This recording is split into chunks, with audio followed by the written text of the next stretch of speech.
UAE पर हुए हमले को लेकर लगातार आरोप ईरान पर लग रहा था। यहां तक कि यूएई की सरकार ने भी ईरान पर आरोप मढ़ दिया था कि भैया जो ड्रोन अटैक और मिसाइल अटैक हुआ यूएई पर वो सीधा सीधा ईरान ने किया है। लेकिन यूएई के उस दावे, यूएई की सरकार के उस दावे की धज्जियां ईरान ने उड़ाई, और न केवल उड़ाई बल्कि उन्होंने बताया हां हमने हमला किया, दिखा है, और उन्होंने वाकई हमला कर दिया। कहां हमला किया है, ईरान की तरफ से कहां हमला हुआ जिससे अमेरिका विचलित हुआ, परेशान नजर आ रहा है, वो पहली खबर आपको दिखाऊंगा। हाल ही में जिस तरह के हालात बने उसको लेकर एक और खाड़ी देश ने अमेरिका का विरोध कर दिया है कि आपको जो करना है करिए। इन 40 दिनों में हमारे देश की जनता ने जो भुगता, हमने जो भुगता, उसका भुगतान आप करने वाले नहीं है। इसलिए किसी भी कीमत पर हमसे उम्मीद मत रखिएगा कि आपकी इस हरकत जिसमें स्ट्रेट ऑफ हॉर्मुज खाली कराऊंगा, मैं ये करवा दूंगा, हमें नहीं चाहिए। हम आपसी बातचीत करके ठीक कर लेंगे, आप हमसे दूर रहिए। बड़ा तगड़ा झटका लगा है जिसके फौरन बाद ही स्ट्रेट ऑफ हॉर्मुज खाली कराने का दम भरने वाले ट्रंप प्रशासन यानी अमेरिका अब बैकफुट पर आ गया। उसने कह दिया हमारा कोई लेना देना नहीं, हम जा रहे हैं यहां से छोड़ छाड़ कर। जबकि तकरीबन 24 घंटे पहले तक ये स्ट्रेट ऑफ हॉर्मुज खाली कराने के लिए तमाम तरह के दावे कर रहे थे। और तो और ताज़ा तस्वीरें आ गई हैं अमेरिका को कितना नुकसान उस 40 दिन में हुआ जिसे छिपाने की कोशिश पूरी दुनिया से हो रही थी।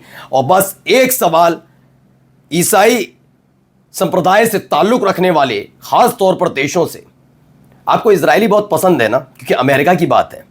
आपको दिखाऊंगा ये किसी के सगे नहीं है इजरायली। कैसे?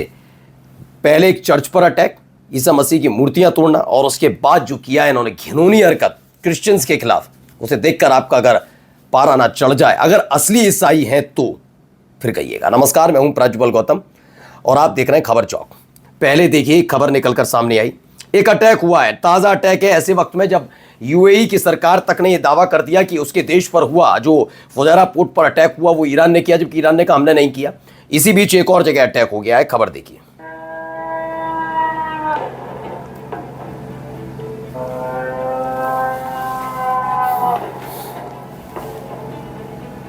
तो ये वीडियो निकलकर सामने आई है जिसमें दावा किया गया है कि ईरान ने ड्रोन अटैक किया है ड्रोन अटैक। लेकिन ये यूएई, सऊदी अरब या इधर कोई वाले देश नहीं, बल्कि इराक पर किया है। इराक के इरबिल पर यह अटैक किया गया है और यह हमला किया गया इराक के उस संगठन के खिलाफ जिसे अमेरिका शरण देता है, पैसा, जो जो चीजें। और इन्हीं ऐसे ही लड़ाका संगठन के दम पर इराक में अपनी पैर जमा कर बैठा हुआ था अब तक अमेरिका। लेकिन इराक में ही एक और संगठन ने जिस तरह से ईरान का समर्थन करके अमेरिका की मिलिट्री बेस को थर्राया, उससे अमेरिका चिंतित हुआ। फिर से ये जब सीज फायर चल रहा था तो इस संगठन को आगे किया गया और ईरान पर अटैक कराए गए थे। और तकरीबन 15-20 दिन से लगातार इसके एक एक कैंप को ऐसे ही ड्रोन अटैक करके उड़ा रहा है, जिससे अमेरिका टेंशन में है, क्योंकि उसका काफ़ी कुछ वहाँ पर अभी दाव पर लगा हुआ है। इराक में भी अभी सीरिया से खदेड़े गए हैं, इराक से भी इनके जाने की बारी है। अब देखिए एक और खबर निकलकर सामने आई। खबर क्या है? खबर यह है स्ट्रेट ऑफ हॉर्मुज में अमेरिका को उसके क्लोज मिडिल ईस्ट सहयोगी सबसे क्लोज माना जाता है। अगर आप कतर सोचते हैं नहीं, जॉर्डन सोचते हैं नहीं, कुवैत, यूएई नहीं, सबसे ज्यादा अमेरिका का बड़ा सहयोगी सऊदी अरब को ही माना जाता है। वजह भी है, दरअसल वजह यह है कि सऊदी अरब और ईरान में 36 का आंकड़ा, एक तरीके से वैचारिक तौर पर हो, जो भी तौर पर हो।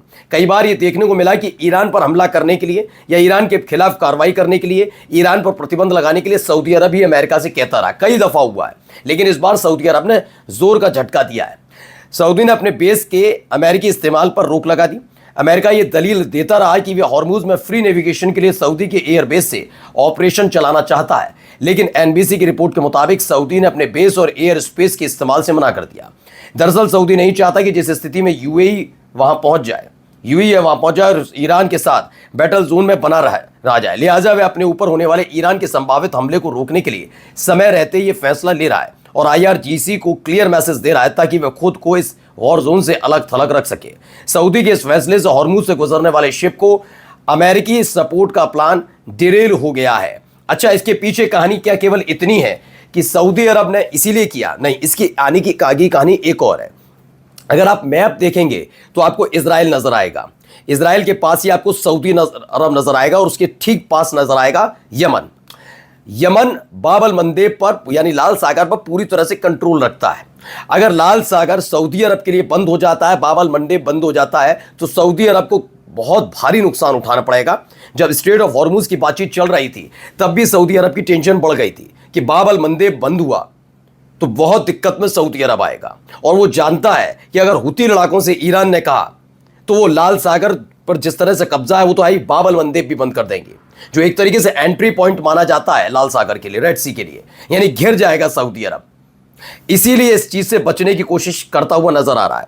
अब देखिए, जैसे ही ये खबर निकल कर आई, फिर खबर है द यूनाइटेड स्टेट्स यानी अमेरिका ने अनाउंस किया है it is suspending all crossing activities through the strait of Hormuz because Iran navy hammered their fleet. दरअसल इससे बौखला गया था, हमने आपको एक खबर दिखाई थी कि कैसे उसके एक डिस्ट्रॉयर पर अटैक कर दिया था। इससे बौखलाए हुए अमेरिका ने कहा कि हर तरह की एक्टिविटी स्ट्रेट ऑफ हॉर्मुज में वो बंद करने जा रहा है। फिर इसके बाद ये वाला पूरा प्रपोजल रखा गया सब देशों के सामने, जिसमें सऊदी अरब भी शामिल था, लेकिन सऊदी अरब ने मना कर दिया कि नहीं, हम ऐसा कुछ भी नहीं करने जा रहे हैं, आपका सहयोग नहीं करेंगे। मसला सिर्फ स्ट्रेट ऑफ हॉर्मुज तक का नहीं है, स्ट्रेट ऑफ हॉर्मुज के साथ साथ हमारा जो समुद्री क्षेत्र है उसमें भी हमारे शिप का गुजरना मुश्किल हो जाए तो हम ये नहीं चाहेंगे, हम अपनी अर्थव्यवस्था को और बर्बाद करना नहीं चाहते, इसीलिए वो इससे पीछे हटा। जैसी खबर आई कि सऊदी अरब पीछे हट रहा है तो देखिए, पहले मार्को रूबियो और उसके बाद डोनाल्ड ट्रंप दोनों, अमेरिका ईरान के साथ एक और युद्ध शुरू करने का जोखिम उठाने को तैयार नहीं है। कल विदेश मंत्री रूबियो ने कहा है कि ऑपरेशन एपिक फ्यूरी खत्म हो गया है। फिर IRGC के साथ हुई एक झड़प के बाद ट्रंप ने कहा कि प्रोजेक्ट फ्रीडम भी रोक दिया गया है, ये कह दिया गया। और इसीलिए क्योंकि कोई भी अब फिर से जैसे बिल्कुल वक्त का पहिया घूम कर आ गया, नहीं कोई देश चाहता कि अब किया जाए। पहले शुरुआत में ये हमले थे, शुरुआत में तो किसी ने आगे आकर किया नहीं, इजराइल और अमेरिका ने अटैक किया था, लेकिन जिस तरह से ईरान ने पहले ही कह रखा था उस आधार पर ईरान ने मिडिल ईस्ट में बने हुए कई अमेरिकी दूतावास और उनके मिलिट्री बेस तबाह कर दिए। 40 दिन चले संघर्ष में एक देश था कुवैत जिसने कदम भी उठाया, कुछ मिसाइलें भी दागी ईरान पर, लेकिन अब वो फिर से वैसी स्थिति नहीं चाहते, ठीक है ना, वो नहीं चाहते घूमकर वहीं कहानी फिर से आए तो युद्ध शुरू हो और फिर उनके देश पर हमले हो। अब आइए कुछ ये सैटेलाइट तस्वीरें फिर से निकलकर सामने आई हैं। ये सैटेलाइट तस्वीरों में बहुत कुछ नजर आता है। तो ये है ईरानियन स्ट्राइक डैमेज और destroyed at least 2 to 8 structures at US military sites across the एमी वेपो सैटेलाइट इमेजरी एनालिसिस। ईरान के तरफ से किए गए हमलों में अमेरिका के मिलिट्री साइट्स यानी मिलिट्री अड्डों के 228 जो इंफ्रास्ट्रक्चर है पूरी तरह से बर्बाद हो गया। इसकी गवाही देती हुई सैटेलाइट तस्वीरें निकलकर सामने आई हैं और इन्हें ही दुरुस्त करने के लिए अमेरिका सीज फायर अनिश्चित काल के लिए सीज फायर का ऐलान कर चुका है, जिससे इन्हें दुरुस्त किया जा सके और एक बार फिर से मिडिल ईस्ट में ताकतवर बनकर उभरा जाए। अब जरा ये तस्वीर देख लीजिए, वाकई बहुत आपत्तिजनक तस्वीर है। लेबनान में इजरायली सैनिक ने मदर मैरी की मूर्ति का अपमान किया है।